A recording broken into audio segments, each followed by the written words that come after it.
Jay here for Stretford, Paddock. This is the Paper Talk. Sorry, I couldn't see myself on the screen. I can't see myself on the screen, so I got a little bit confused there. We are live, though. Get involved in the chat and the comments. Going to be talking about all the latest Manchester United news.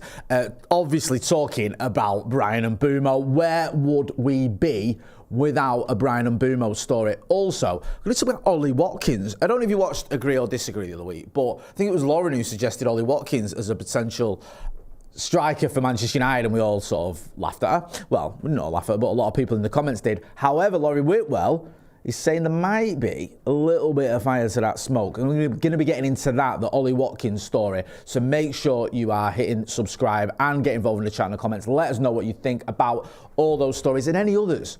Let me know if you're hearing anything, because I feel like we're getting a little bit, I don't know. It feels a bit samey, doesn't it, with some of these stories. The Ollie Watkins one's new, which is good, because I need something new to talk about. But with Mbeumo, with Gyökeres, with Ekitike, with Rashford, with Sancho, it doesn't feel like much is happening. So let me know if you've heard anything. If you're ITK, let me know. Good to see loads of people in the chat already. Mick Hollahan, Brian Casey, Doc Rock, Tobias Nielsen, Jacoya Trott, Santa Notch is here. He's saying, I'm still hearing that we still have to move on one or two players to secure the funding for Mbeumo. Now, that's what Santa Notch is hearing. That is slightly different than what we were hearing. I think it was Laurie who was on the channel was saying that it looks like the Mbeumo deal can be done without any player sales. If not, we're in trouble, because at the minute it doesn't look like we're selling anyone. We'll get into Bryan Mbeumo in a minute. Let's talk about Ollie Watkins, though. This was from Laurie Whitwell. I think it was yesterday evening. You can see the tweet there. It says, Ollie Watkins among centre forwards considered at United if Rasmus Højlund leaves. Full focus on Bryan Mbeumo deal, then outgoings, but work in the background on other targets in case of sales. So I've got to go into the Athletic, and basically what Laurie's saying is that there was conversations between United and Villa concerning Marcus Rashford at the end of last season. And then the prospects of Watkins being involved in any possible summer transfer was spoken about. Rashford obviously isn't going to stay at Aston Villa, and the sort of update on the Watkins front. It says, at this stage, a check call on Watkins is the extent of the dialogue, with Villa having been looking to see which of their players might attract significant money, including Emiliano Martinez. Any movement is only expected as the window progresses. Ian goes on to talk about Ollie Watkins. Watkins has scored 75 goals in 84 games for Villa in the Premier League, reaching double figures in each of his last 5 seasons, and he's seen by some at United as the transfer target most likely to be a reliable source of goals in England's top flight. Watkins registered 24 goals and assists in the Premier League last season, behind only Isak and Haaland. And it also says at 29, Watkins would be a departure from the profile of younger players signed since Sir Jim Ratcliffe's investment in United. But the moves for Matheus Cunha and Mbeumo demonstrate head coach Ruben Amorim's desire for new faces who are at their peak now. So we got Watkins in, and it's a bigger if at this stage, let's not kid ourselves. That would be 3 attackers who've all got Premier League experience, who've all got that pedigree in the Premier League, who've all scored goals in the Premier League. Ollie Watkins has scored loads of goals in the Premier League. Bryan Mbeumo has as well, to be fair. And Matheus Cunha, last season in particular, scored a lot of goals in the Premier League. So that would be a massive upgrade on what we've got at the minute. Because at the minute, you've got, obviously, Alejandro Garnacho looks like he's going to head out the Old Trafford door. You've got Rasmus Højlund as well, who struggled last season massively. Rashford doesn't look like he's got any future at Manchester United. Joshua Zirkzee, who I quite like, good player, doesn't score a lot of goals. I think he's only got about 4 or 5 in the Premier League. So you'd be bringing in, I don't know, whatever it is, about 100 or well, a lot more than that. You'd be bringing in about 150, 200 goal involvements in the Premier League. I know it's not that scientific. You don't just go, well, there's the goal involvements there. They're all going to automatically come to Manchester United. But if you're an opposing defence and you're looking at Manchester United last season and you're going, okay, we've got Højlund, we've got Zirkzee, they've got Garnacho, Amadu, to be fair, has done quite well, but he was injured for a chunk of the season. You think it's not that scary. If you're going up against a team that's got Cunha and Mbeumo and Ollie Watkins, that's a daunting prospect, and that gives United more match winners. I always bang on about this in terms of match winners. The great United sides over the years have had loads of match winners. So you look at it, going back ever since Sir Alex Ferguson took over, or ever since Sir Alex Ferguson started winning titles, you look at the team, you'd go, back in the day, it'd be like, oh yeah, Giggs can always get you a goal, Kanchelskis can always pop up with one, Mark Hughes can, Eric Cantona can. There's always a match winner there. There's loads of different match winners in that team. maybe it's even someone like Roy Keane or Paulins pops up with a goal. You look at it more recently, or when we last time won the Champions League, Tevez, Rooney, Ronaldo, Nani could get you a goal. There was always a goal or an attacker in that team. Obviously, 99, we had loads of goal scorers, didn't we? 2 subs come on and get you the winners. More recently, United haven't had enough match winners. It's more or less been, I think last season, it was just Bruno and Ahmad, really. You could rely on, I know we had like Harry Maguire and Kobbie Mainoo in the game against Lyon, but in terms of sort of reliable match winners, there isn't any. Or isn't many, I should say. If you were to throw in Mbeumo, Cunha, and someone like Ollie Watkins, then you've got Ahmad and you've got Bruno. It's looking a lot better, innit? It's looking a lot more exciting and it's looking a lot more daunting for opposition defences. Let me know what you think. Do you think Ollie Watkins would be a good signing? And do you think it can happen? There's lots of ifs and buts and maybes with this one. I don't think Laurie's saying it's going to happen. At the minute, it feels very much like the monitoring stage, doesn't it? Or initial conversations. It says also here, in January, Arsenal held talks over Watkins with Villa seeking a 60 million fee. Arsenal valued him at the 40 million mark. However, the deal never got close to completion. Villa feel Watkins is still worth the larger figure following another productive season with 3 years left on his contract. Such a price would be a major consideration for United, given Watkins is unlikely to have much resale value. It also goes on to say United did have Watkins in mind as an alternative to Højlund in the summer of 2023, but then manager Erik ten Hag and recruitment staff pressed ahead with a younger striker from Atalanta. In October 2023, Watkins signed new terms at Villa running to 2028. Again, it also says in the article, 2 years on, Højlund's future is unclear. The 22-year-old has said he wants to stay at Old Trafford, but clubs are in contact with United over an exit to retain a firm interest, and United would prefer a sale, although there is an appreciation internally. They might have to accept lower than his book value, which stands at a little under 45 million. Yeah, you might struggle to get that for Rasmus Højlund. Obviously, at this stage in the transfer window, and with a player like Ollie Watkins, who is a big player for a team that's got aspirations of Champions League football, there's loads of ifs and buts and maybes. You'll have to wait and see what pans out of this. I've said it before, I think there might be some sort of deadline day shenanigans from Manchester United and a few other clubs. I think that's what's going to happen with us because of sales. We need to move players on. We need to sell the likes of Jadon Sancho, Marcus Rashford, Antony, maybe one or two others. Talking yesterday about Altair Malacia. I know you're not going to get big money for him, but he's back at United training. Doesn't seem to have much of a future at the club. So we'll have to wait and see what happens with this one. Let me get into some of the comments. Sorry, I asked for comments. I've not even read them. Tim Mills says, rather Gyökeres than Watkins. John Adair says, great stopgap. Bobby says, no and no. Jez says, I think we need to worry more about defenders over strikers. I think the difference with, I get that point, but I think the difference with our defence is, if everyone's fit, our defence is actually good. I actually think if everyone's fit, and I know again, it's a big if, we've got one of the best defences in the league. If you look at it and you go, especially centre-backs, Lenny Yoro's mint, Matthijs de Ligt is fantastic. Lisandro Martinez, can't speak highly enough of him. The issue you've got, even backups, someone like Aidan Evan, great defender. Harry Maguire, I still rate Harry Maguire very highly. But we have all these injuries. We had a scenario where you had at one point, I think you had your entire back three out, your first choice back three out. And it's players like Victor Lindelof and Tyler Fredrickson were coming in. So, I know obviously that won't happen now because Lindelof's left. So, United have just been absolutely hammered with injuries. And in terms of wing backs, I think if we get Mbeumo and Cunha, I was talking about this yesterday on the Paddock podcast, I could see Ahmad being a right wing back option. Delo's still very much an option as well. The manager seems to like him. You've got Patrick Dorgu, who had a up and down spell at United so far, but I like him. I think he's a very good player, and I think his second season will be much better than his first. So I do feel like defensively we're not too bad. There's obviously a big question mark about the goalkeeper. Midfield, DM, I think is an issue. Don't know what's going to happen with Manuel Ugarte. Casemiro, can you rely on him? I don't know. Toby Collier is very young. Kobbie Mainoo, what's his best position? Ant Els's biggest concern is an 8. Midfield is too wide open. I get that. I think United desperately need a new midfielder. Hit that like button, please, people. Greg says, I'd prefer to flog Maguire and Shaw. Whispering I says, we conceded 13 goals more than Liverpool last year. That actually, I know it's not exactly anything to get the bunting out about, but that's not as bad as I thought it could be. Al Williams says, didn't you also say that we were 100% definitely getting Messi yesterday?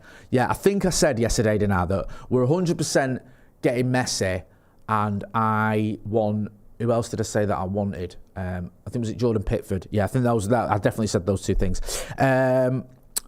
Brian Casey says 100% we need to concentrate on forwards this window. Lack of goals cost us last season. Noel Slyman says we need a defensive midfielder this season. Also, Steve Rawlinson says he's our best player, but Bruno doesn't fit this formation, should have taken the money. Listen, we didn't take the money. We've got Bruno staying. I'm glad we have. I like Bruno. I think he can adapt his game. I think he can play in this system. You may disagree. And I also think one thing that you got to remember about Bruno Fernandes is he's never injured.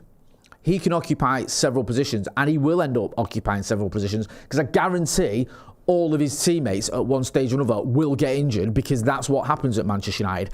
Everyone except Bruno gets injured. We had one point last season where even both goalkeepers had injuries. It looked like Tom Eaton was going to be starting. I think in the end, Brian Day was available. But everyone gets injured except Bruno, so I think he'll play everywhere. Doc Rock says Bruno is a tank non-stop. Hit that like button, please. People, let's talk about Bryan Mbeumo, because you can see it here from Sky Sports. So this Brentford director has weighed in with his opinion. Says here in Sky Sports, Bryan Mbeumo to Man United transfer. Brentford director admits forward wants Old Trafford move, but could stay at club. So this dude who's called, I don't know what his name is, Giles, says here, Phil Giles, who's the Brentford director. So he says Brentford director of football, not just Brentford director, says Bryan Mbeumo would be happy to stay at the club if a deal cannot be agreed with Manchester United. The two clubs have held talks, and Bryan Mbeumo is said to prefer a move to Old Trafford, despite added interest from Spurs, who have appointed, former Brentford manager Thomas Frank. Sky Sports understands Brentford want in excess of 65 million for Mbeumo, and United have so far offered a package rising to 62.5. Doesn't feel like there's too much to get worried about here.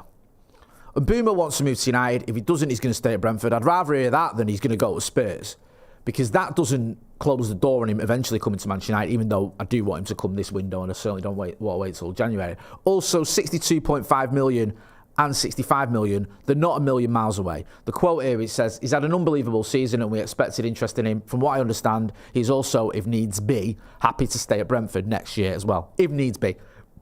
Doing a little bit of heavy lifting there. We've spoken to Brian and his representatives. It's not a given that he's going to depart this summer. That makes sense. Like, it's not a given. Obviously, if United don't pay what Brentford want, then they're not going to sell him. And that's what he's saying. He's saying, look, he wants to go to United. That can happen.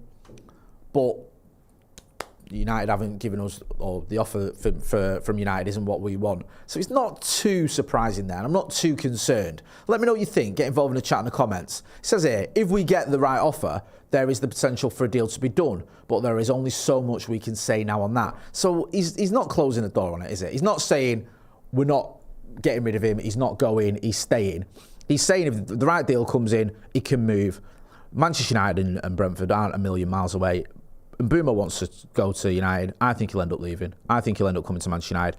I just want it done sooner rather than later. T Mills says Sky is coming to us. If he wasn't coming to United, they wouldn't have done this interview. It does feel a little bit like that. United just needs to get the deal done. JB says, I think Mbeumo gets done this week now. The PSR goalposts have moved. Yeah, it's all the reset with PSR in it. I think it was the 1st of July, which is today. Everything's reset or restarting with PSR, so that's a big deal there. YouTube, going back to the Ollie Watkins story, says Watkins scored 0.34 goals per game at Brentford up to 2020 and 0.41 goals per game at Villa since. It's not right. It's not night and day, and he's getting on a bit at 29. I'd have him. I think he's a good player, and I think he will get you goals. And I think a front three of Watkins, Mbeumo and Cunha is a very sort of attractive proposition. I don't know, though. I don't know. It'd have to be the right deal, wouldn't it? Because he hasn't got any resale value. And I don't like thinking like that. But obviously, United have gone on and on about how we ain't got any money, we've got to balance the books and all the rest of it. So we'll have to wait and see. Mark Critchley in The Athletic has given an update on players leaving.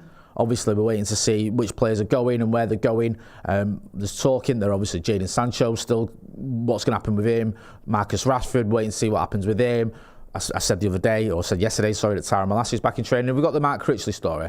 It says here, Antony is the closest to a Manchester United exit as talks with Real bettors continue. Any deal may involve United subsidising part of Antony's wages, potentially offset by a sell-on clause. Yeah, Antony at Real bettors absolutely smashed it, didn't he? Scored loads of goals, got loads of player of the match awards, got assists and everything. The fans love him. He enjoyed his football there. He gave an interview as well. I'm paraphrasing, but he more or less said he was enjoying it again after what had gone at United, where obviously he wasn't happy. I don't think, because of what we've seen at Real Betis from Antony, that we should be saying, oh, let's get him back. He can still do a job at United. I think he needs to move on. I really do. And now is the time to move him on. I hope we can get some decent money for him, though, because some of these deals that are being proposed, like another loan or rent to buy, they're not great. I mean, the sort of rent to buy scheme, which sounds like you're trying to get a mortgage. I think it was basically United get 70 million quid. They'd own, Betis had owned some of him, we'd own some of him, then we get the rest later on. Not ideal, but we need some money coming in. Kevin Aitchen says, we need goals in this squad. Any issues people have with the goalkeeper and back line wouldn't be as big if we could go 1 or 2 up in a game first. Wouldn't it be amazing if United could go 2-0 up in a game? I can't remember the last time that happened. Mind you, it was probably, what was the Villa game? Was that 2-0? Probably the last game of the season, actually, yes. I can't remember when it happened. It was the last one I went to. Exit Light says, bloke I work for supports Villa and loves Ollie. Things could get bloody awkward if we snip him. Who were? Potentially. Greg, I hope you don't have a drama at work. Greg says, would you straight swap Garnacho for Watkins? No. I wouldn't. I think Garnacho's worth more. I know what you're going to go. You're going to go, Jay, what are you on about?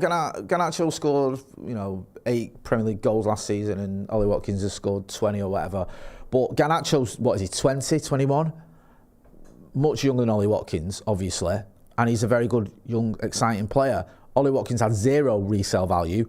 Alejandro Garnacho has a lot of resale value. And I think Manchester United needs to be better at selling players. And a swap deal for a 29-year-old for Alejandro Garnacho, for me, doesn't make any sense. Let me know what you think. It's not the most ludicrous suggestion by any stretch of the imagination, but I don't see it happening as well because swap deals are so rare. They are very rare. I think you have to go back to, was it Mkhitaryan and Sanchez last time United did a swap deal? I think there's more chance when we were chatting to Laurie. He says, rather than a swap deal, what could happen with some clubs, there was talk of maybe some sort of deal going on with certain clubs where we'd get a player and they'd get a player, but he'd actually say we'd buy their player and they'd buy ours rather than a straight swap. So that would be the way to do it. I think it was when we were linked with Victor Osimhen and Napoli wanted Alejandro Garnacho. He said what you'd actually do is we'd buy Osimhen and they'd buy Garnacho rather than swapping the players because it just made more sense with wages and all the rest of it. David Ornstein has given us a Marcus Rashford update. It says here, Marcus Rashford prioritising move abroad if he leaves United this summer. Club on sale, but 27-year-old attacker also open to loan or swap deal if right opportunity arises. Wants to compete for titles. Returns to United pre-season training July the 7th. I am very sad at the way it's all panned out with Marcus Rashford. I thought he was going to have a long and prosperous career at Manchester United. Obviously, that isn't happening, and now he's sort of kicking around in here with on massive wages, trying to get a move. He wants to go to Barcelona. Do I think that's going to happen? Probably not. The only way it could happen is if United eat a bit of his wages and it's another loan move. Ideally, though, you've got to sell him. You could still get 40 million quid for Marcus Rashford, and that could go towards maybe an Ollie Watkins. Wouldn't be the worst thing in the world if you sold Marcus Rashford for 40 million and bought Ollie Watkins. Rashford's 27, Ollie Watkins is 29. It's not like you're getting rid of a youngster and bringing in a player that's only got 1 season left in his legs. So we'll have to wait and see what happens with Marcus Rashford, but it all just feels a bit sort of samey, doesn't it, with that story? It just seems to be going nowhere. Alex King says we need cold, hard cash. Yes, I agree. Sam Turner says Rashford never competed for a title in his life. Why does he think he's entitled to that? We almost had a title race, didn't we? Once. Was it New Year's Day we were top, but it all went wrong. And the other time we finished second, I think we were 9 points behind City, so let's not kid ourselves that was a title race. I don't think Marcus Rashford is doing that, but sometimes when people use the word title as well, it just means trophy, doesn't it? Lee himself says, annoying we haven't been able to sell anyone yet. Lisa Bradley says, our owners are clueless. Watkins is too old and not good enough. And there's lots of exclamation marks on that comment. So it's obviously said with a lot of passion. Let's talk about Jhon Duran. This was something we spoke about the other day. I can't remember when it was. I can't remember if it was the news or it was a podcast. Team Talk is saying there that Fabrizio Romano has confirmed Manchester United rejected the chance to sign Jhon Duran, basically. Is he gone to Fenerbahce, Jhon Duran? Yes. Yes, I think it was more fan-led. There you go. Fabrizio Romano, United had the opportunity to get Duran. I think it was on loan, but we didn't. We've not taken the option up there. There he goes. United were offered the possibility to sign Duran from Al Nassr on an initial loan deal, covering his salary, but Man United decided to turn down that possibility to focus on different targets. Yeah, I mean, it's one of those. If we'd have signed Duran, if we were like, look, we haven't got money to buy an entire new front three, we're buying Mbeumo, we're buying Cunha, we're loaning in Duran, that wouldn't have been the worst thing in the world for me. But you can see there's the fly in the ointment. 330k a week. We ain't going to be paying that. We're trying to move away from that. We're trying to move away from paying the mega money. I think Casemiro, Sancho, Rashford are all on big money, but those were deals that were done before Ineos came in, and the whole rumour, reports, hype now is hype. That's not the right word. The sort of reporting indicates that Ineos are not looking to continue with that. We're not looking to go, oh, do you know what? We really need him. Let's give him 330k a week. That isn't going to happen, according to what everyone's saying, or the journalists we trust are saying. So I'd be very, very surprised if we bought in a player like Jhon Duran, who's on big money, obviously, at Saudi. So it makes sense that we didn't get him, even if he could have done a job for us. Let us know what you think. Salty Pritzel, says, Jay, good morning from NYC. Concurrent views, 11. Thomas Hutchinson says, Tony wouldn't have been a bad option last season at this rate. Again, he's probably on mega money in Saudi. Do you know the Club World Cup, right? Who cares about the Club World Cup, right? It's just so irrelevant. Like, it just seems like a bit, what's that? City are out of it. They got beat. Oh, actually, the Club World Cup is a massive trophy. I can't believe they got beat and they're knocked out of it by who? Hilal. Oh, dearie me. And I was seeing all these tweets saying, City are back. We are so back. Look at these new signings. Look at Ireland. Look at how all great it is. We're going to win the lot and everything. And you're losing the Club World Cup. You should be ashamed of yourselves. Honestly. Are we all right over there? Oh, good, yeah. I think someone's got a bit of hay fever. Let's all laugh at City, says Stephen O'Donnell. Look, if you think that I'm going to laugh at Manchester City when they're playing the Club World Cup and Manchester United have just finished 15th, then you're absolutely right. I think it's hilarious. There you go. This guy's going viral, double viral with his little celebration there. This Al Hilal fan can't believe it. Yeah, that's going to be the go-to gif in it forever. Santa Not says City is still leaky at the back. There was a tweet. What did I saw? There was a Bain tweet. I can't find it. It doesn't matter. I've seen a few tweets about City getting beat. I love how the fact people are just reveling in the fact that City getting knocked out of the Club World Cup. I didn't even know they were playing in a match last night. I woke up this morning and I saw it on socials. I was like, I didn't realise they were playing, but it is kind of funny, isn't it? Listen, we're going to be back later on today with Damesh Seth. I think we've got an interview with him. We've also got Uncensored with Adam McCullough and Joe Smith. So if you're not doing already, please hit like, share and subscribe to the channel. Big thank you to all the supporters, all the support we've had over the last, over the last 5 years in particular, but recently as well. Loads of people getting involved in the chat and the comments, loads of people subscribing, loads of people liking the videos. Do appreciate it. I've been Jay Moy. This has been the Paper Talk. See you in the next one.